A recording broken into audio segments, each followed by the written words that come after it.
YouTube, what the crap's going on? HeirofCarthage here. It is time to summarize what I have learned in my week-long Dwarf challenge. You may have seen that Chaos Week has kicked off.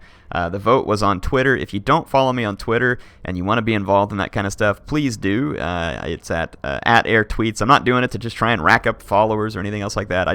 I really don't even use Twitter other than for YouTube, and it's just a nice way for me to be able to stay in contact with you. I'll give you quick messages to let you know what's going on in case videos are running late or something else like that, and to get your feedback on where to go next. So there was about 200 and some odd votes, and Chaos walked away with that, so that's why we're doing Chaos next. If you all want to see a little summary here, that's what I've put together for the Dwarfs. This is not going to be in an actual battlefield, but just to quickly kind of talk about what I've learned at a high level. I'm not going to cover a ton of details, but I'm going to be willing to answer questions and stuff in the comments if you have further questions, or feel free to discuss with each other. When it comes to lords, you have 3 lords here, and I see each one in a slightly different light. This Dwarf Lord is going to be your cost-effective Lord, and you can use him with the Fiery Ring of Thori to inflict magical damage on enemies without having to have magic, like winds of magic. So this Dwarf Lord is useful if you need to go price-effective. Ungrim Iron Fist is going to be your Hero Slayer, your Lord Slayer, the Lord that you put in there if you need him to stay alive as long as possible. He deals the most armor-piercing damage by a long shot, which is why he tends to be good against enemy heroes and enemy lords. He's not the best one out there, but with his Axe of Dargo capability, he can dish a lot of armor-piercing damage. You can adjust his cost. With all these lords, I tend to leave this Vigor thing at home. Foe Seeker, I don't find it super useful. You may disagree, but that's just my 2 cents. Thorgrim is your support character. He's the lord that you take if you want to support an army and make them better. So if we look at why that is, he's got this High King ability. This should only kick in once he's dead, and basically it gives your guys 8 melee attack, 4 charge bonus, 4% charge bonus, mind you, which is almost nothing, and then immune to psychology. So the 4% charge bonus is a bit weak. I kind of think that if you're going to pay for this High King ability and take the expensive Thorgrim, that it should be better than this. I don't feel like this is good enough. The +8 melee attack is good enough. I feel like the charge bonus should be swapped for like defense or something. Because Dwarfs don't have a charge bonus, and that's kind of a pointless stat there. Ooh, 4% charge bonus. Let's say you had a 16 charge bonus. So 1% of that is, 0.16 that you would get. So times that by 4, and you don't even have 1 added to your charge bonus. So, I mean, it's extremely weak. Like, it's kind of pointless. So I never really use the High King ability for that reason. Plus, it only comes into effect if he's dead, not if he's routing. So the Great Book of Grudges, on the other hand, is a constant +8 melee attack, and it stays in effect as long as he's alive. Oh, and within 45 meters. So this is a huge deal. So within 45 meters of any unit, they get +8 melee attack. And start stacking that with the Runesmith, and you're in business. You can get +16 melee attack on any units that are within range of both those. So Thorgrim is your support lord.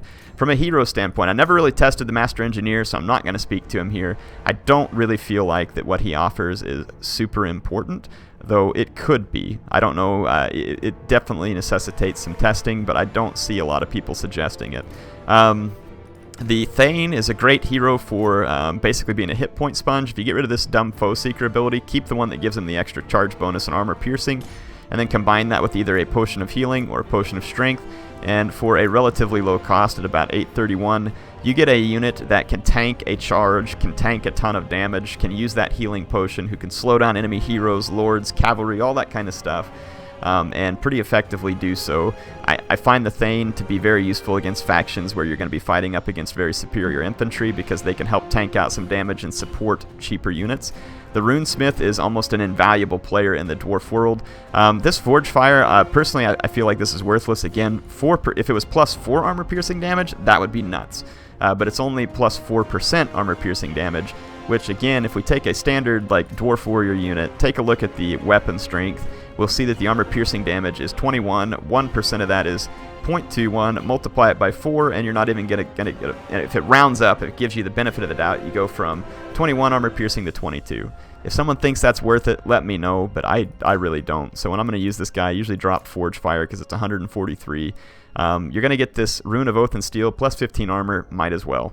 Any defense the dwarfs get is necessary. Rune of Wrath and Ruin is actually very important. It can help chip away hit points on key enemy units. Definitely, I think, important to bring. And then the Rune of Negation. This one is best used on the charge. If you're going to use 2 runesmiths, which some people do on both sides of their army, you can basically negate the entire charge.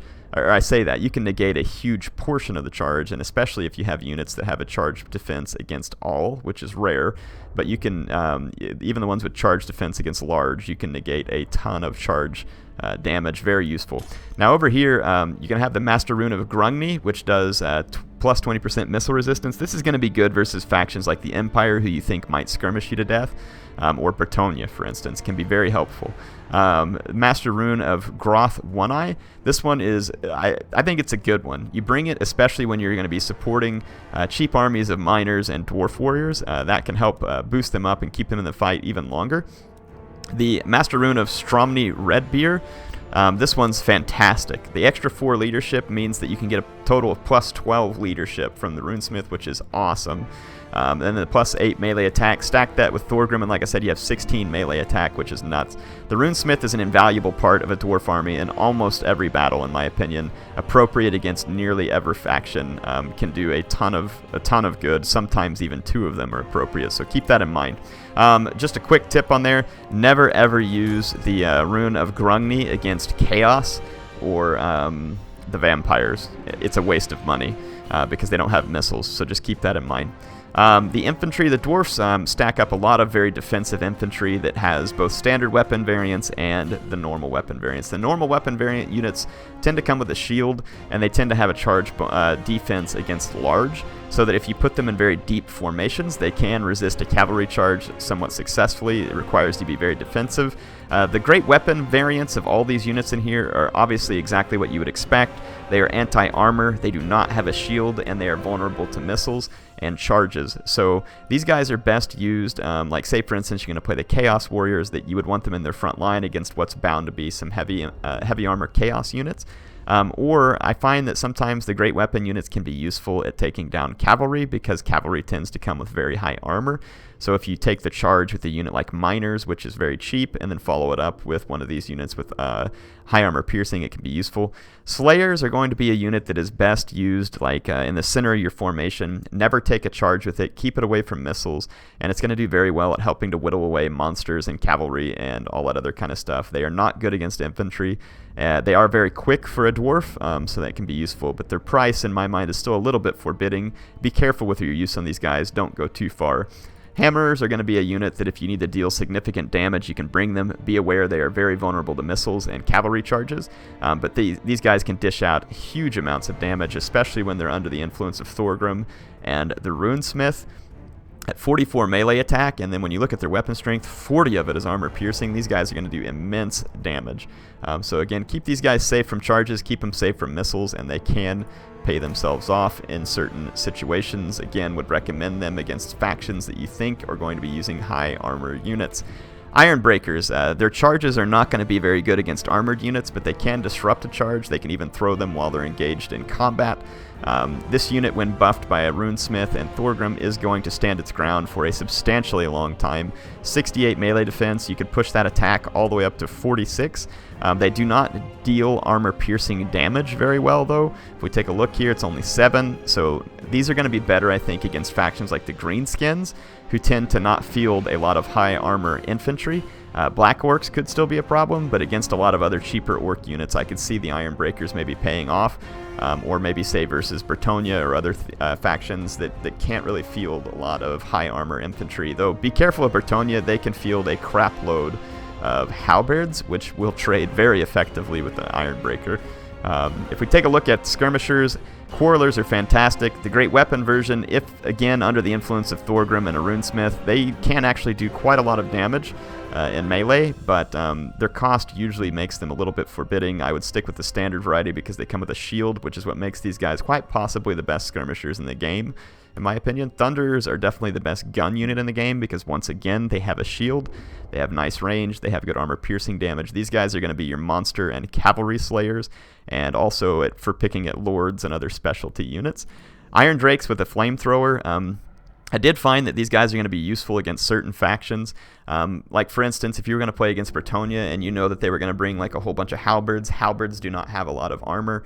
An Iron Drake can be very good there. The thing to remember here is, though, that against, say, like a faction like Bretonnia or vampires, greenskins, who may have a lot of low armor units, beware of flying units, especially against Bretonnia, because they can land right on your Iron Drakes.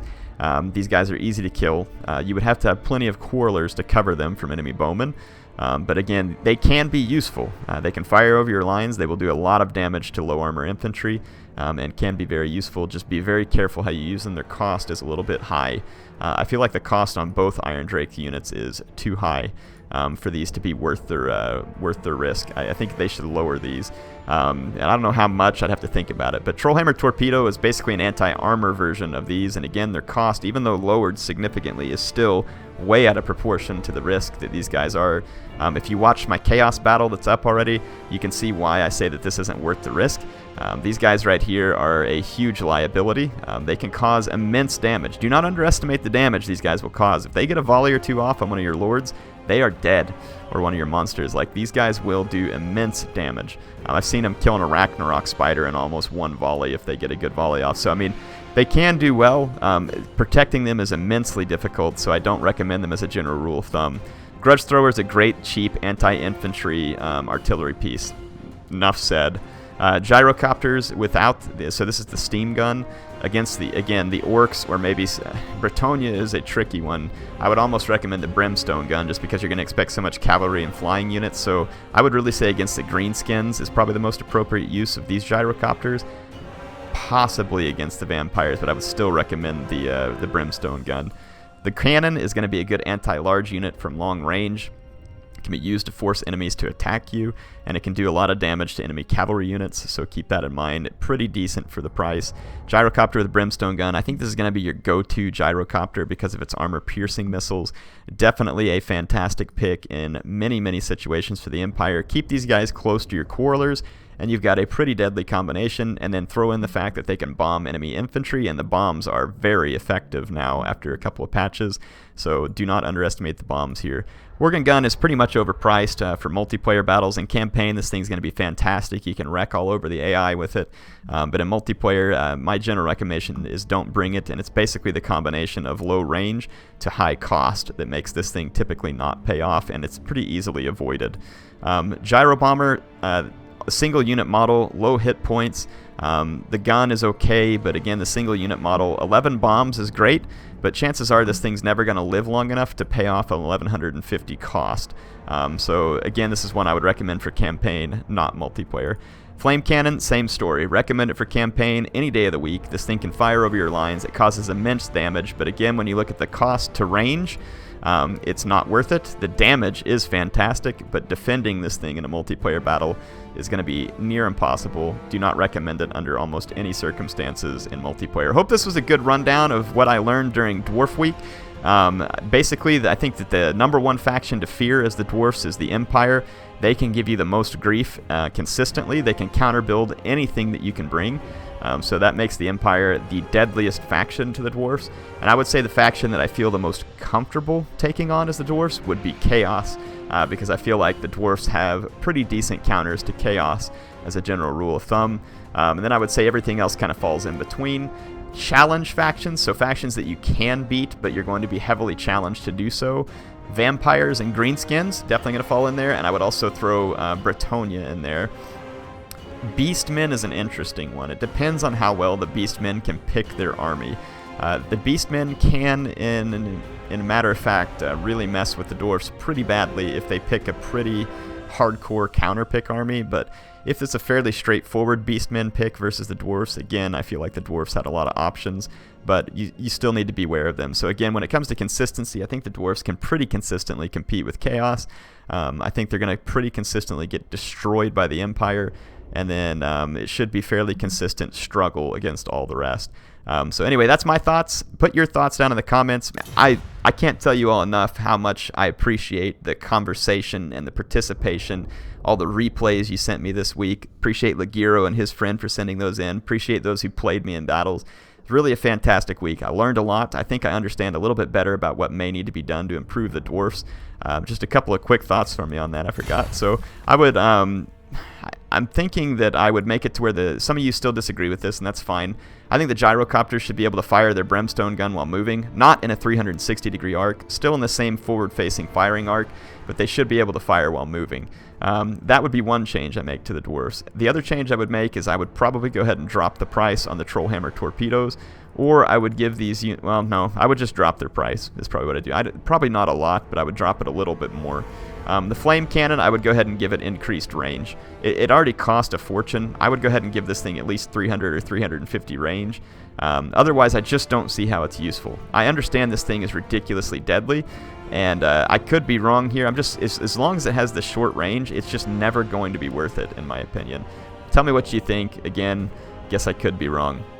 In terms of other things that I would change... their infantry is pretty underwhelming. Slayers, I think, either need a cost decrease or they need to have their stats buffed against infantry. This whirling axes does not seem to help reduce skirmish fire as much as it could, and the Slayers are already weak to charges and basically everything else. Slayers with a charge defense against all might be really handy. May make them OP, I don't know, but I would definitely still tweak the Slayers a little bit. Iron Breakers still, to me, just feel a little bit not worth their cost. Hammers are very expensive, but they do immense amounts of damage, so I don't think I would change anything there. And in terms of the Lords, I mean, it is what it is. That's probably just the few changes I would make, because I think it'll help the Dwarfs quite a lot, actually, with just those few changes.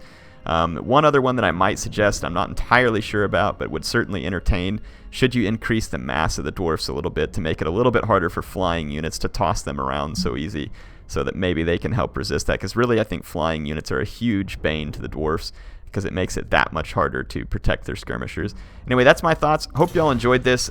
Please feel free to leave your comments below. Definitely appreciate you. And for those of you who are subscribing or supporting or liking or commenting, thank you. For those who are just watching, thank you too. All of that supports me a great deal, and I appreciate it. I appreciate MSI for having sponsored this build that I'm recording this with, and I can't wait to see you all back next time and to see your discussion. HeirofCarthage, out of here.